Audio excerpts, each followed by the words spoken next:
What's going on, everybody? Welcome into another episode of Profit Picks. We usually start the show by being transparent, although we don't do a show every day.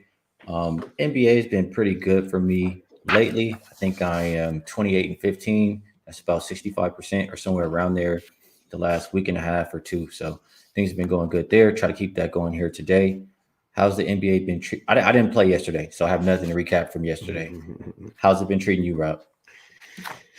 Yeah, I could recap from yesterday. It was another like 50-50 type of day, Ski. Too good, too bad. But college was good. College was good again, 2-0 in the college ranks. Now up to 28 and 13 on the year, 68%. So that's been where it's been really, really good for me. Not much on the college slate today. Tomorrow's line's unavailable as we speak because we're here a little early, and I don't think that they pop up until about 5 o'clock Eastern, 2 o'clock Pacific for tomorrow's game. So, but we do have plenty of NBA here, and certainly some interesting matchups, Ski, for tonight. So we'll get through those, and maybe if we get to the NFL, we can do a little bit of that. All right, sounds good. Saturated says Bucks and Pels both let them down in the first quarter. I have to be honest, I didn't do too much watching yesterday. So I was playing catch up all morning long, looking at box scores, looking at a couple games, but hopefully you can get back on track here, Saturated. And for everybody who's watching, we are live on Twitter, we're live on YouTube. We can both see the comments here on YouTube. So if you have any questions about games, any games you want us to get to, feel free to hop in the comment section and let us know. Now, we'll do like how we always do, Rob. We'll go rotation order for NBA, and that would mean we start with 533, 534, Charlotte and Detroit. This game opened Pistons -1.5. Now looking at between 1.5 and ones, mostly ones out there. Total open 240.5. Not a whole lot of movement there. It's between 239.5 and 240, depending where you're shopping. And for the injury report, I should also refresh this here. I know Marvin Bagley was listed as out. Corey Joseph was listed as out. For Charlotte, I'm seeing, let me see, refresh here. Dennis Smith Jr. is game time decision, but he's likely to play. We have Cody Martin out, and Oubre out. Everybody else is looking like they're going to play. And again, it's a back-to-back for them. You could see some people listed out, later in the day. But how I feel about this game, Rob, it's a few different things, but I'm not into laying with the Pistons. That's number one. This is a team who's bottom 10 offensive rated, defensive rated, rebounding team the last 5 games. I want no parts of them being a favorite. They also have a game on deck tomorrow. I think they've only won one of their last 5 games, which is within the last 2 weeks. So I have a Charlotte team who's been much better defensive team lately, who's been much better rebounding team lately. That's a team that I want to back. It doesn't bother me that they're on a second of a back-to-back. I just think, with the line being this short, I think that's even more telling of who should win because it's more of an advantage as far as the situation for Detroit.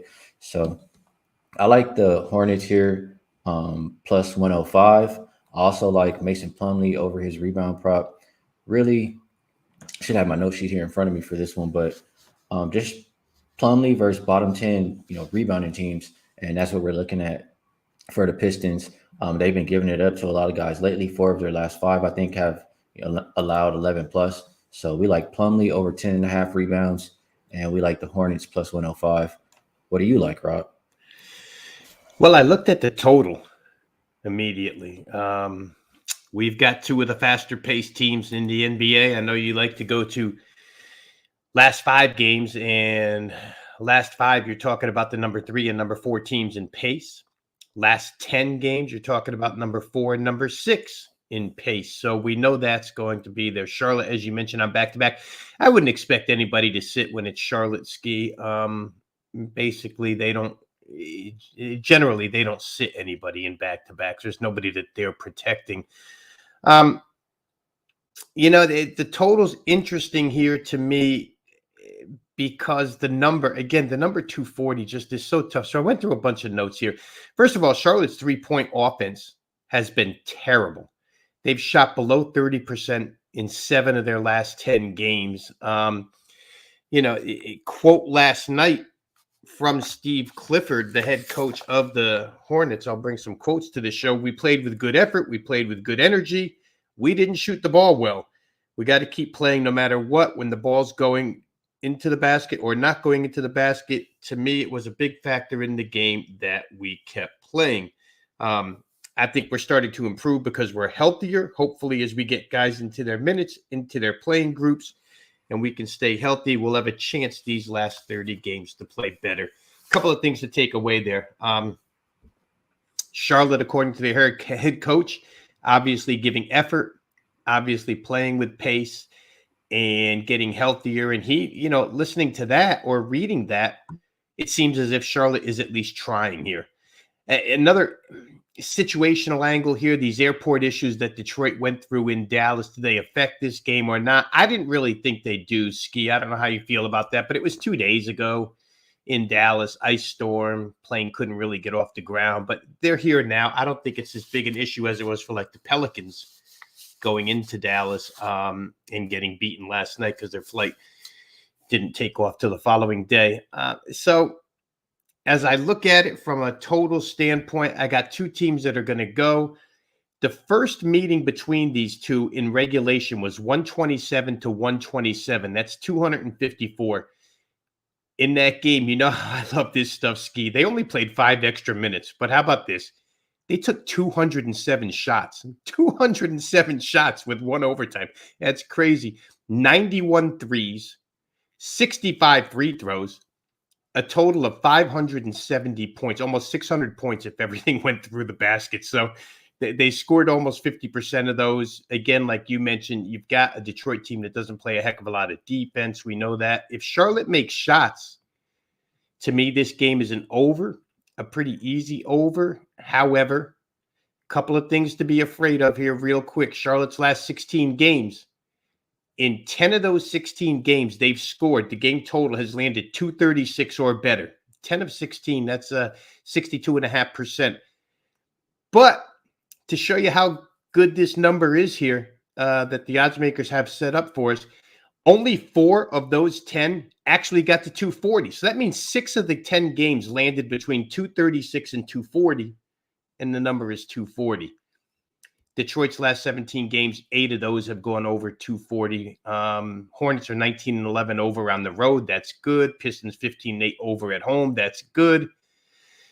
I might take my shot with some form of over, Ski, and pray that Charlotte makes shots. It's almost like what we had with Oklahoma City last year, where you knew you were going to get a lot of pace. You just didn't know which night they were going to make their shots. But if Rozier and Ball and company make shots tonight, I think it gets there. So I'm leaning more towards first quarter over than anything else. I think that number was 61.5 or 62. I may try it that way, but I'm not going to argue anybody off of some form of over in that game. Yeah, the home road splits that you mentioned combined with the pace of play the last 5 games, both, top 5, I would only look towards betting the over. So I agree with you there. I can't talk you off. Ben is saying, he's asking, who's the favorite all-star snub player prop today? No specific game. Let's see. Maybe we go, I think Siakam, Harden, bet on either one of those guys. I think they will probably have success today going up against softer defenses.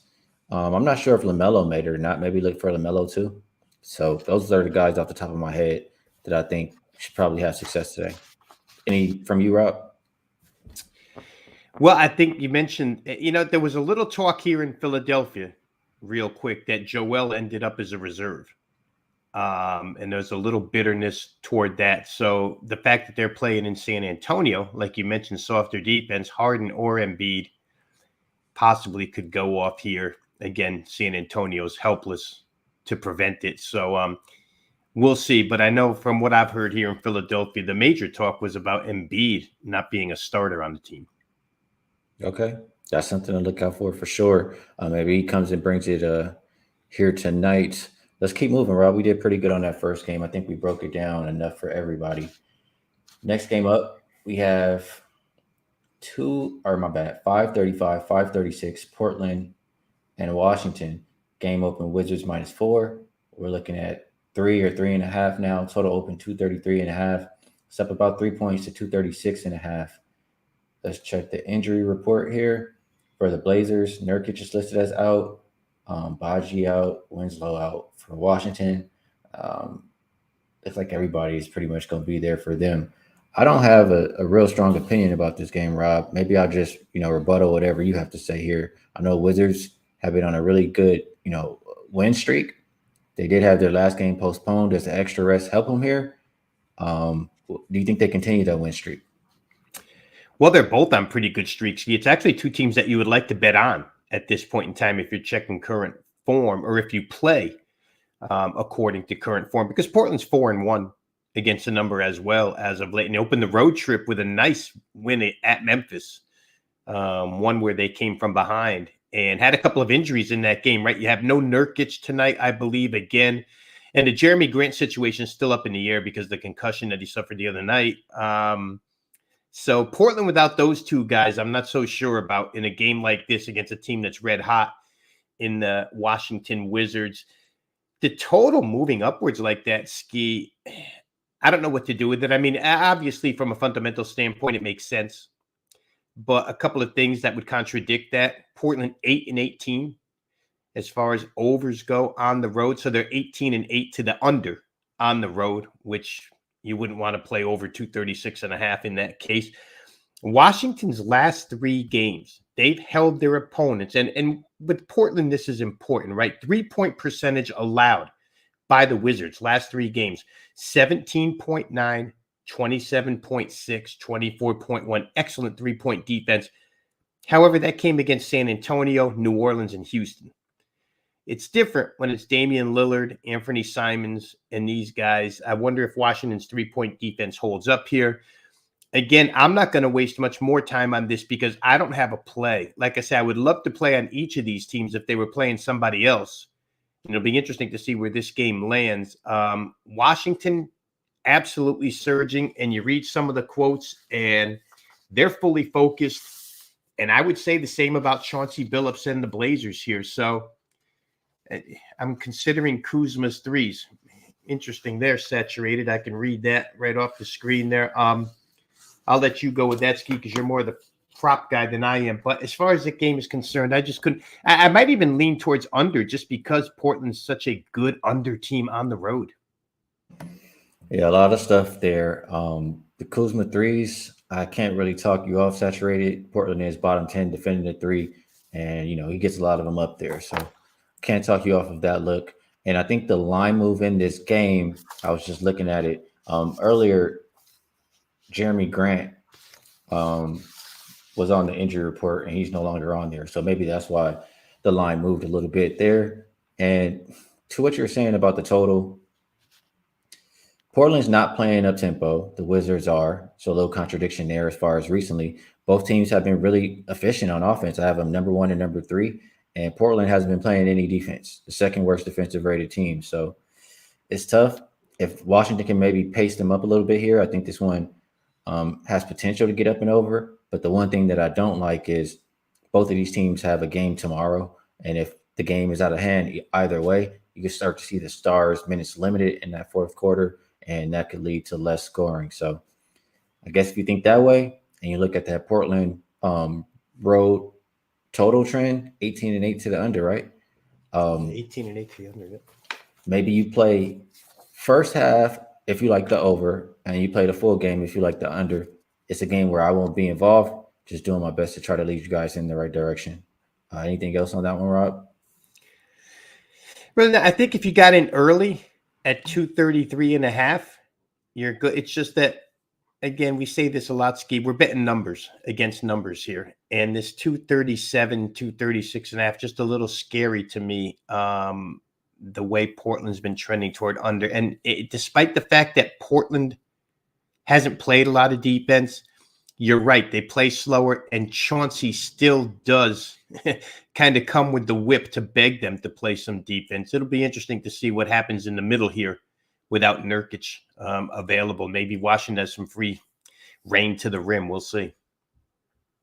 We shall see. Let's keep it going. We have a question here, and we have somebody saying they like it's I don't want to say the name wrong. I think it's Lulu, but I'm not sure.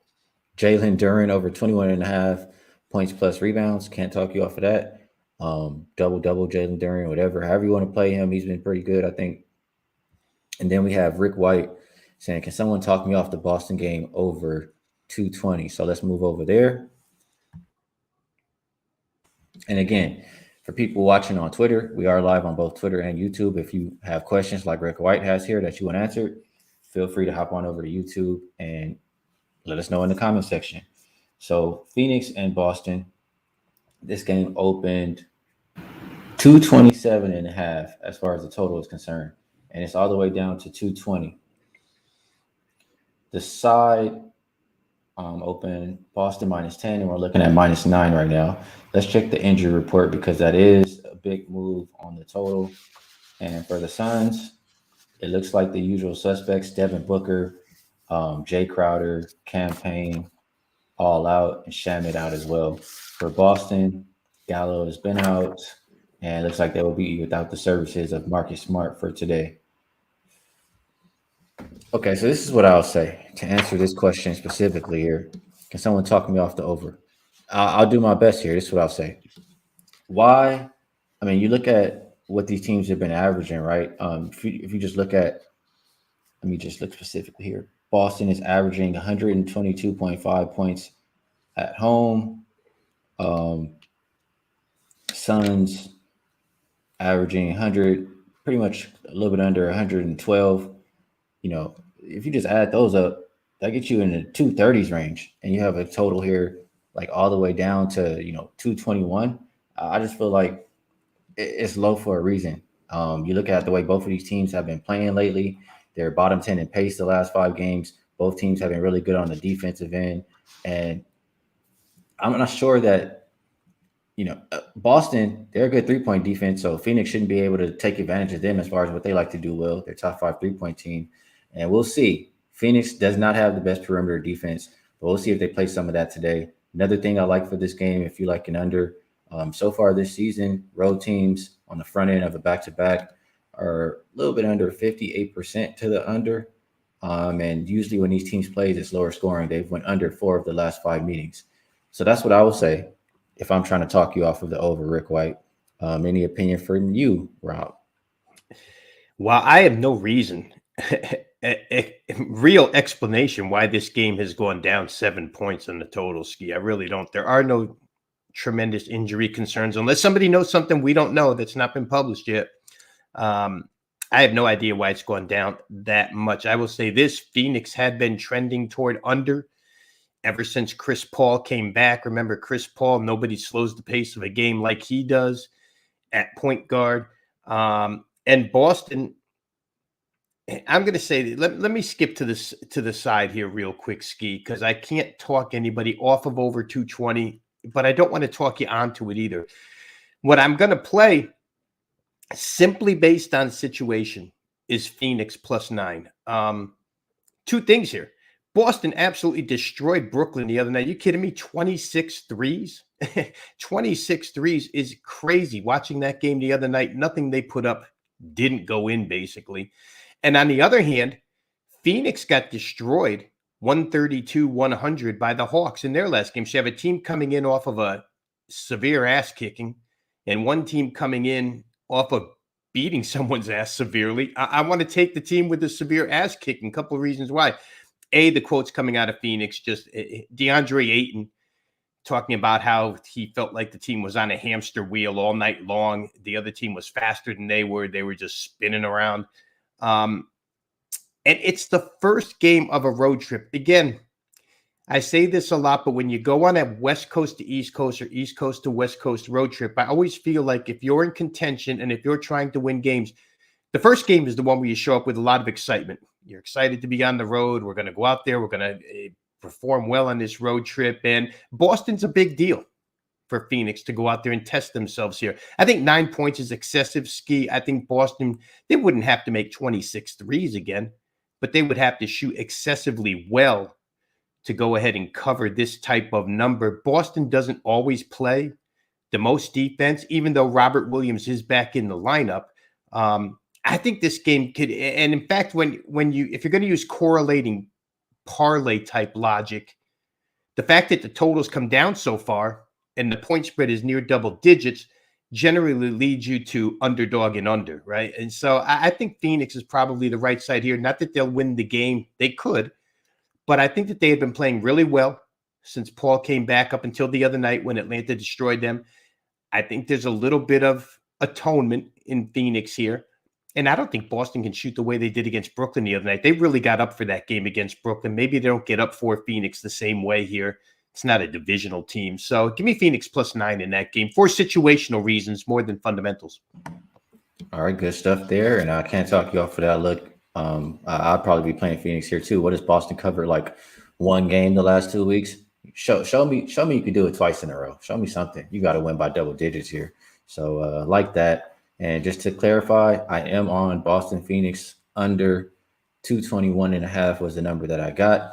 And just, what I explained earlier, I'll mention the system. It's pretty much just saying, I know it's going to sound, kind of crazy, but it's pretty much just saying that compared to what these teams average, this total is low for a reason. That's pretty much what it's saying. So it goes the team's average points at the site, and when I say site, I mean the home and road splits. So team average points at the one site versus opponent's average points at the site is greater than the total by 10.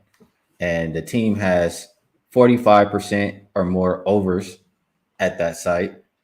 It's producing 62.7% unders on about 600, a little bit above 600 plays going back to 2017. So that's how I made that, or that was a starting point for why I looked at that game. And I appreciate the question. If you guys have more questions, keep them coming, and we'll keep going down the list of games. We will go backwards a little bit here because we skipped this one to get to the Phoenix and Boston question. We'll go Sacramento and Indiana. This game opened Kings -3. We're looking at a -3.5, -4 now. Total open 239, and it's dropping. I see it as low as 234 at DraftKings right now. And let's take a look at the injury report. I think I just saw some guys in the chat say that Hallie got downgraded to questionable. So let's hit the refresh button in here. And there it is. Hallie is now on the injury report. Game time decision questionable. Tice, same game time decision. And on the flip side for Sacramento, looks like they will be without their starting point guard in De'Aaron Fox. So when I was thinking about this earlier, but it was before I knew De'Aaron Fox was out. I was obviously about to run to the window to go bet the Kings. And I always talk about I don't want them laying points, but they've proven me wrong. They're 7-2 as a road favorite. They've proven that it's not the same old Kings. They can actually win some ball games by a little bit of a margin here. And they have the rest advantage. So that was my initial thought. Then I backed off when I saw Fox out. Seeing Halliburton downgraded to questionable. He just came back from injury. I don't think he's going to play in this one. I wouldn't be surprised if some of the other Pacers got added to this injury report as the day goes on. And it's Sabonis. Is it his first game back versus Indiana? I think it is, but even if it's not, I think whenever he faces this team, he's going to, make it a point to go out there and have a good night. I'd probably play the Kings at the current number. I'd also look towards Sabonis on his points plus rebounds. You have an Indiana team who's bottom 5 defensive rated and rebounding team the last 5 games. So those are the 2 ways I look to play it. Sabonis points plus rebounds or Kings minus the points. How about you, Rob? What do you think about Sacramento and Indiana? Yeah, overnight it shaped up as, Tyrese Halliburton and Buddy Hield and, Domantas Sabonis coming back and playing against one another here. Not going to turn out that way. Something had to give with Halliburton Ski, and I don't think he'll play either. He played 35 and a half minutes last night, first game back. So you can't run him out there back-to-back nights like that. I wouldn't expect him to go. Here's something interesting, though, that I didn't know about the Kings that I think we can all start charting. Now, I'm going to read you a little quote here, or at least something that goes on in the Kings locker room. I wasn't aware of this. It goes like this. The win over the Spurs the other night for the Kings gave them 3 wins in their last 5 games, allowing the club to reach one of Mike Brown's goals. Mike Brown has broken down the Sacramento season into segments of 5 games, asking his team to shoot for 3 wins every 5 games. The Kings have produced a winning record in each of their last 3 5-game segments. A new one starts tonight against Indiana. So erase the board if you want to keep count. The Kings are 0-0 on this 5-game span. The short-term goal is winning at least 3 out of every 5 games, Brown said. We did just that, and now we dive into our next 5-game series and try to make it 4 in a row, which would be the first time this year if we accomplish it. So they're going for something, as far as team goals that, when we handicap, we're unaware of. I'm going to start charting this for Sacramento. He doesn't want his team to be overwhelmed, he said, by the entire season, just taking in 5-game spurts. Very smart with a young team. Mike Brown's a good coach, been around a long time. So we'll see if they get off on a good foot here against Indiana. I wouldn't doubt it. Indiana exerted a lot of energy last night in that game against the Lakers and came up short. And again, it shows in the form of maybe Tyrese Halliburton not playing in this game. They're just not the same without him. We went through this before. Their record without him, and their first quarter record goes right in the drink without him. They're the worst first quarter team overall anyway, but they did win the first quarter last night when he came back. So I might be Sacramento first quarter here, Ski. I like your take on Sabonis. Sabonis, obviously, a couple of quotes from him. He's looking forward to coming back here and playing this game. I think those are a couple of ways to look here. I definitely think Sacramento first quarter if Halliburton's out, and we think he will be, and I think Sabonis in some form of PRA. You have to play with him, actually, because he fills up the entire stat sheet. Yeah, I agree with that. And that's good information here. So I'll keep track of those 5-game series for them as well. And we'll see if they can get their fourth win in a row for this season. Saturated says Pacers been playing different the last few, but he's on King. He thinks he's on Kings too. All right, we'll keep it going. We're doing a great job here. I'll put the Kings back on my short list, I guess, here, Rob. Yeah. Let's keep going. Next game up, 5. And again, if you have questions, shoot them in the chat. We'll do our best to answer them. 541, 542, Toronto Raptors, Houston Rockets. This game opened Raptors -5.5. We see it now -7.5 or 8 out there. Total open 227.5. And it's come down a couple points. We're seeing 225.5. As far as the injury report for both of these teams, we see Toronto without OG Anunoby. And for the Rockets so far, still without both of their starting guards and KPJ and Jalen Green. Also, though, Jabari Smith, questionable for tonight. And it's the Rockets team that does have a game tomorrow. So wouldn't be surprised if, Jabari Smith Jr. does sit or anybody else decides to sit. I'll kick this one to you, Rob. I really just want to fade the Rockets. Like, they won 2 games in a row. I don't even think they really want to win games or try to win games. So you know which way I want to think in this one. How do you feel? Very rarely do I make bets because I'm bitter, Ski, but I'm bitter over the other night. I had OKC in all shapes and sizes the other night, and Houston, basically from the opening tip, had OKC wired. And I just can't see it happening again. I mean, I think you and I were on the other day, as a matter of fact, when we talked about this game and the starting backcourt for the Rockets was going to be out, and they lead the league in turnovers anyway. That came out of my mouth, that they're the worst turnover team in the league, and without their starting guards, what are they going to do? Well, OKC played down to their level, and Houston walked away with a straight-up win. I'm going to play Toronto. Again, I'm going to try and get my money back. I mean, this is probably a bitter, angry bet, but I see Toronto on this road trip as still fighting. And again, the trade rumors swirling around so many guys on this team are getting hotter and hotter as the days get closer to the trade deadline. We're hearing Anunoby's name. We're hearing Siakam's name. We're hearing Van Vliet's name. We're hearing Gary Trent Jr.'s name, everybody. But let's just stay in the present. They're 2-3 on this road trip. A road trip where they could very well be above 500. They've played well enough to be above 500. And they have Memphis as the final game next up in this 7-game trip. So you got to beat Houston here if you have any chance of accomplishing an above 500 road trip, which I'm sure Nick Nurse is selling to his guys. And I think they're veteran enough to want that. This is the game you got to go get. The numbers really increased, right? It's up to 7.5, 8. Probably on the news of Jabari Smith. But boy, a shorthanded Houston team against a team that's still playing well on the road and have played all better opponents than this up to this point. I'm going to be on Toronto, I think, first quarter, -2.5. 3 cheers for Sengun. He's been good, Sengun. I think first quarter, Toronto's good, -2.5. I think they'll come out quick. They've had a day of rest. And I think probably full game. The Rockets have no problem losing by double digits. I don't think they have any problem doing that here. So give me Toronto. Van Vliet's been really good as of late. Siakam's been good as of late. I know they're still without OG. I think I saw that in the injury report. They didn't know if he's still out with the wrist sprain, but I think they have enough ski. So give me Toronto. Again, it might be out of anger, but I'm doing it.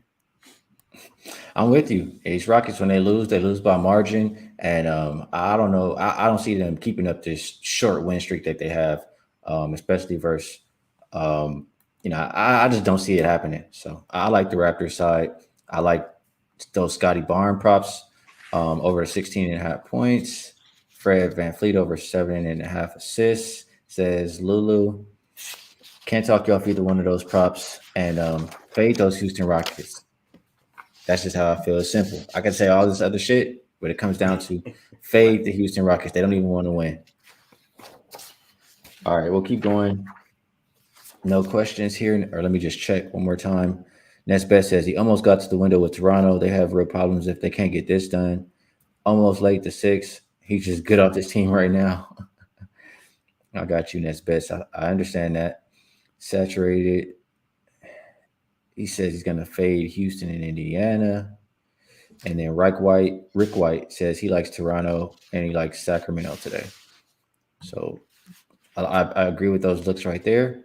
And let's see if we can find some more down the rest of the card here.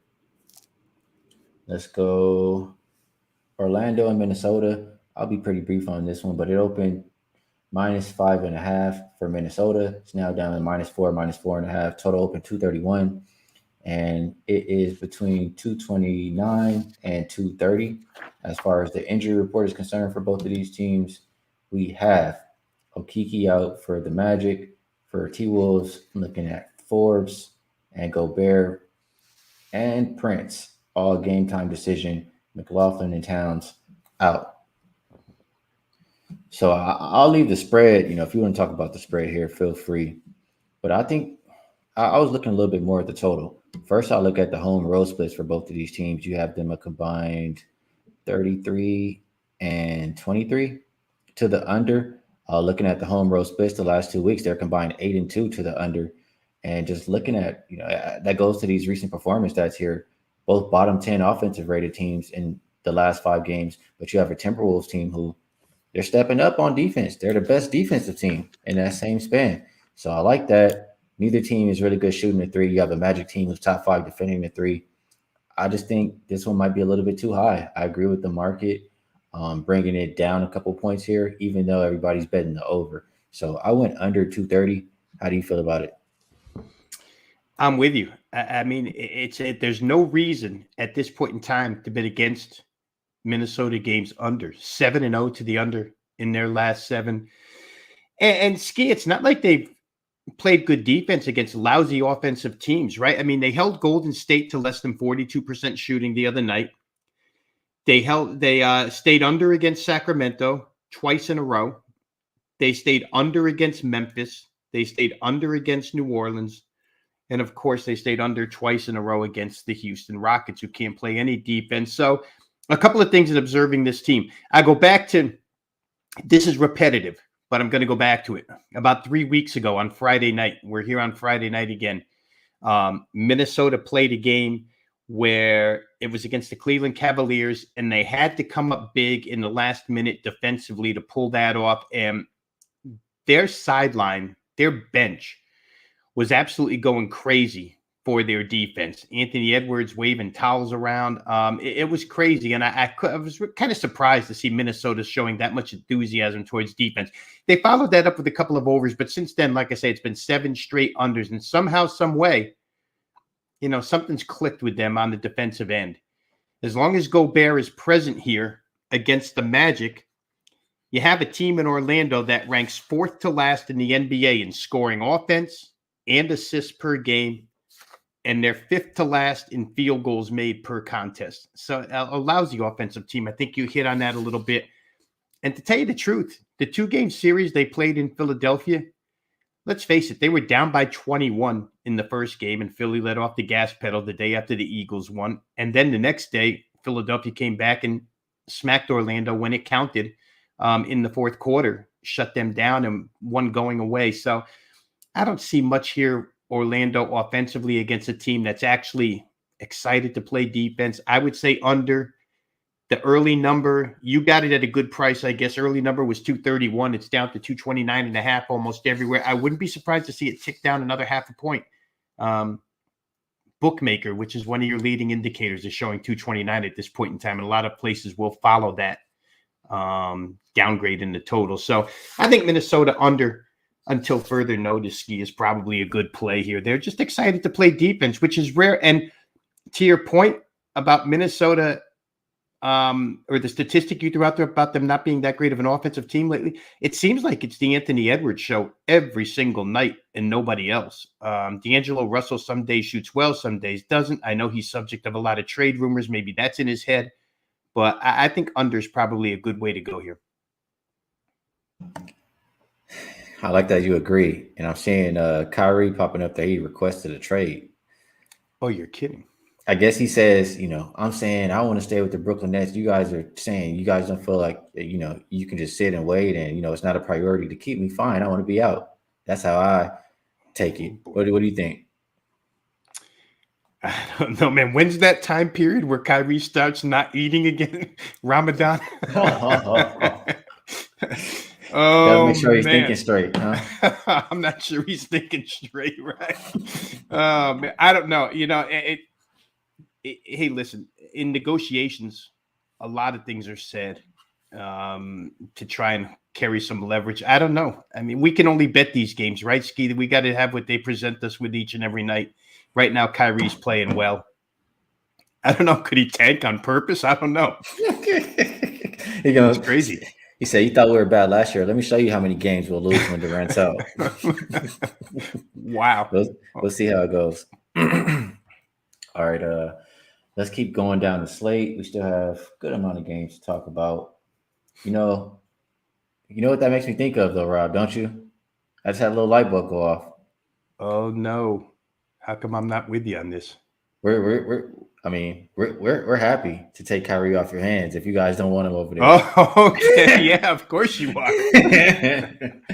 We'll welcome him with open arms. I will go right back to LA right now and pick him up from the airport if you guys are willing to send him. Yeah, all right. Change a future board. Yeah. Next game up, we'll go Philly, San Antonio. And this one opened Philly -9.5. We see them -10, 10.5 at a couple shops. Total open 235. It's down to 233.5 or 234. Injury report for both of these teams. Embiid, what else is new? He's game time decision for the Spurs. I see Trey Jones, Langford, Vassell, Sohan, all out. All out. So what I was thinking here, Rob, and this is a pretty simple concept for me. I know I prefer to have Philly at home than on the road, but Nets Bez is telling me to chill with the Kyrie talk. He's not liking it. But how I think about this game is you have one team who's on back-to-back double-digit losses versus an opponent who's off a double-digit win. I mean, that just kind of tells me that they're going in opposite directions, The Spurs team is lost by, let me just see. I think they're losing by, they are 0-7 the last 2 weeks, 1-6 against the spread. They're losing by an average of 16.1 points per game. They're just getting destroyed night in and night out, playing absolutely no defense. They're the worst team in the league defending the three. They're bottom 10 shooting the three. That's how you get blown out. Simple. The Sixers, they're number 3 team shooting the three, number 1 team defending the three. That's how you win by margin. It's 1 + 1 = 2 here, Rob. So I'm gonna go ahead and roll with the Sixers minus the 10 points. I see Nets bets in the comments agrees. Do you agree, Rob? Yeah, it's hard to disagree. It's a weird travel schedule for the Sixers, Ski. I mean, they were just home, fly to San Antonio, only to turn around and fly right back to the East Coast to play back-to-backs with the Knicks and Boston, who are divisional foes. So this game might not rank as important, which to me, when you have a matchup like this, and it's not important, I'd like to sort of grade these things as track meets, open style track meets. And Philly's not going to care enough to waste energy on defense. They feel like they could roll the balls out and outscore San Antonio. And San Antonio plays that way every single night anyway. So I'm a little surprised that the totals come down to where it has at 233.5. That's really low for a San Antonio game. And I get that the last couple, they haven't gone over this. They did get to 233 2 games ago, but only 228 last game.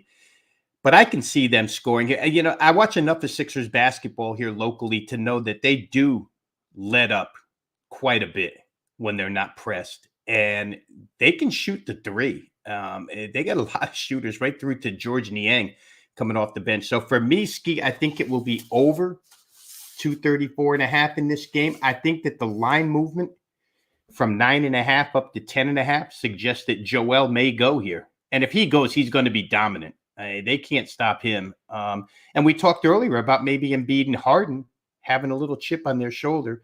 I don't know what you prove by waxing San Antonio, but still, if you're angry about your all-star status, then you go ahead and do it. So I think Philly probably the right way. But I think over really is going to be the right way here. San Antonio is capable of giving up 130 here very easily to Philadelphia.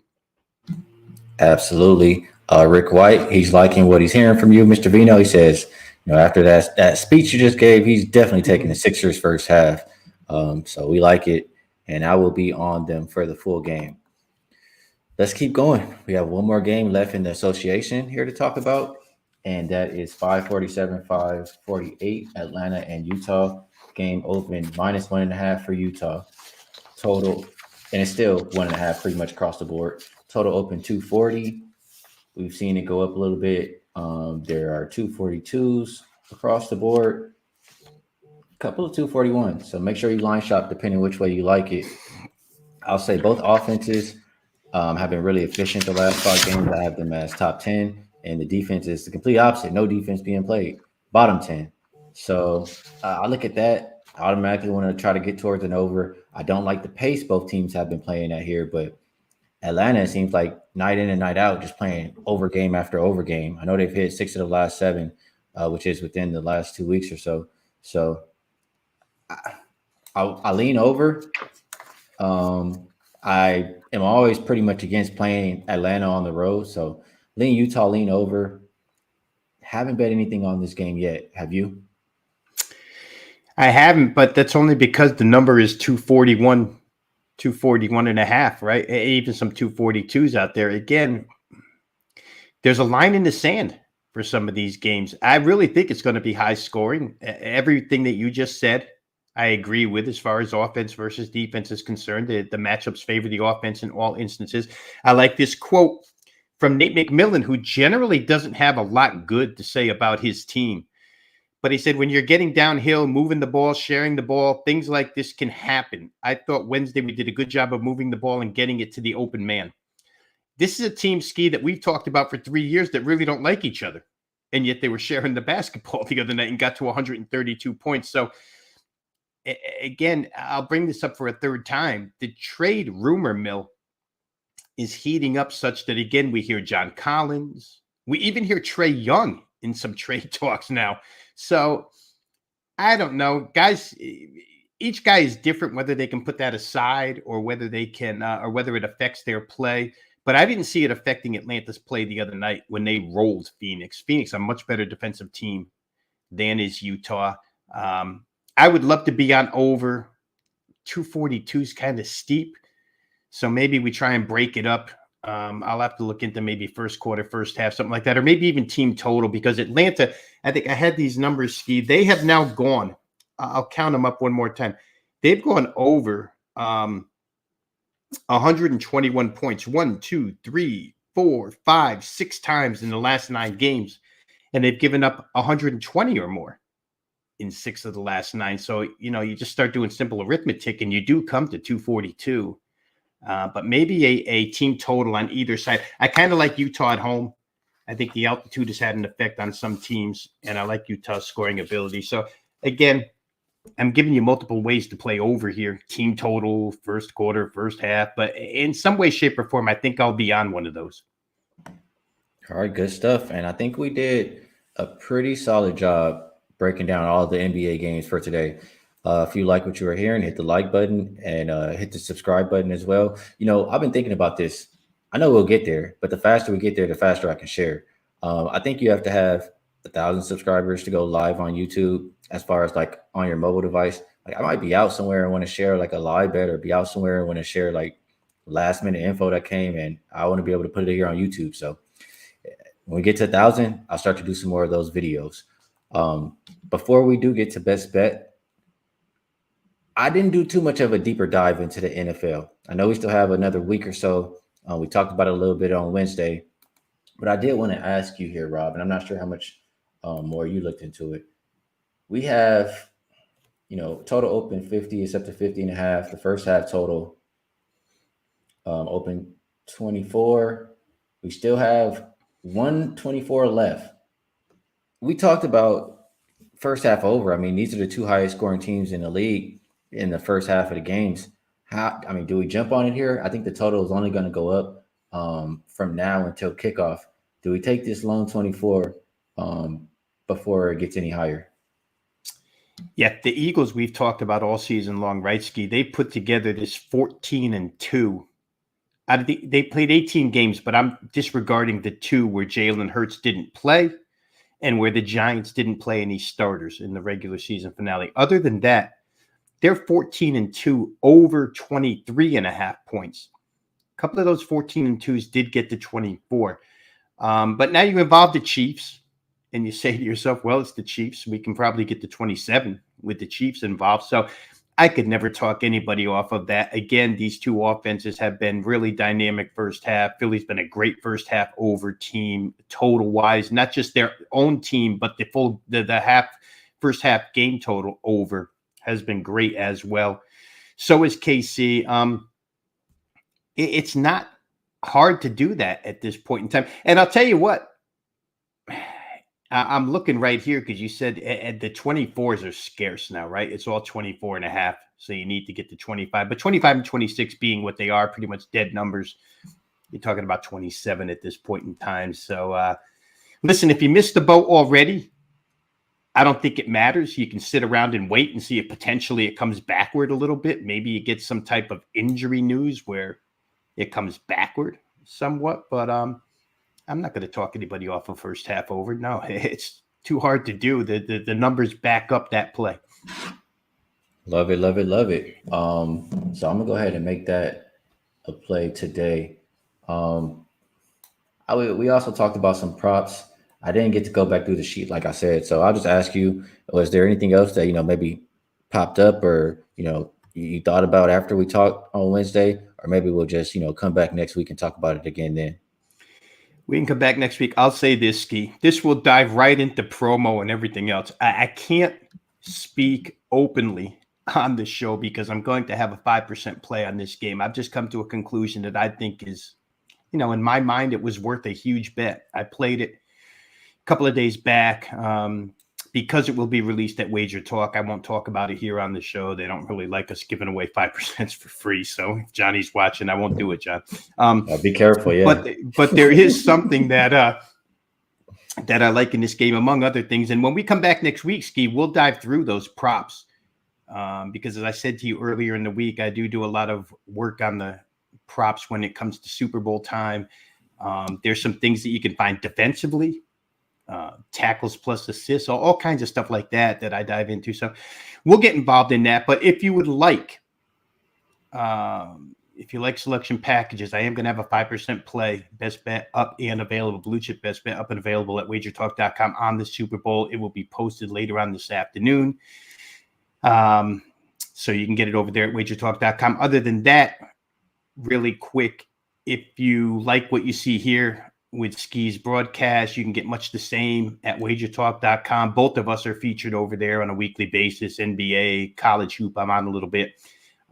You can get all that information for free. Analysis on every game, every sport, every day. Wagertalk.com. Just drop your email address in. It's free. And again, if you like selection packages, mine are always up and available there on my homepage, Rob Veno. Let's get into best bets, Ski, for this show. I like a couple of things that we talked about a lot today, but I think the one that I like most is that Orlando, Minnesota game under 229.5. Just the T-Wolves have been playing so good defensively. And again, it's hard to get an NBA team excited about defense on a nightly basis. But here they have a bad offensive team coming in. They're playing real well, and they're not so great on offense either. So I think that 229.5 probably a little too high here. Again, Minnesota 7-0 to the under last 7 games. We'll try that one. T-Wolves Magic under 229.5. I like it. And honestly, Rob, I haven't seen Ralph's sheet for today. I wouldn't be surprised if he's using this one too, because I was going to use this game for the best bet for the show too. Just match it up the way Ralph does as far as his home road splits and how teams have been doing lately. Minnesota, the last 2 weeks in general, 6-2 to the under. If you look at the home road splits on the year, they're combined 33 and 23 to the under. If you look at the last 2 weeks, home and road splits, they're combined 8-2 to the under. So Orlando, Minnesota, just like Rob said, I like it under the total. But I'll also go Plumlee over his 10.5 rebounds tonight, just to give you something different than what Rob offered. And like he mentioned, you can go check out wagertalk.com. There's another free play up on my page. And also, best bets up and available at wagertalk.com as well. So we appreciate you guys tuning in with us. We appreciate the comments. Lulu dropping one more before we get out of here. Lulu likes Scotty Barnes over 29.5 PRA. And yeah, we'll be right back next week, either Tuesday or Wednesday. We haven't decided just yet. And again, like we always do on Friday, but best of luck on all your action this weekend. And we'll catch you guys next week.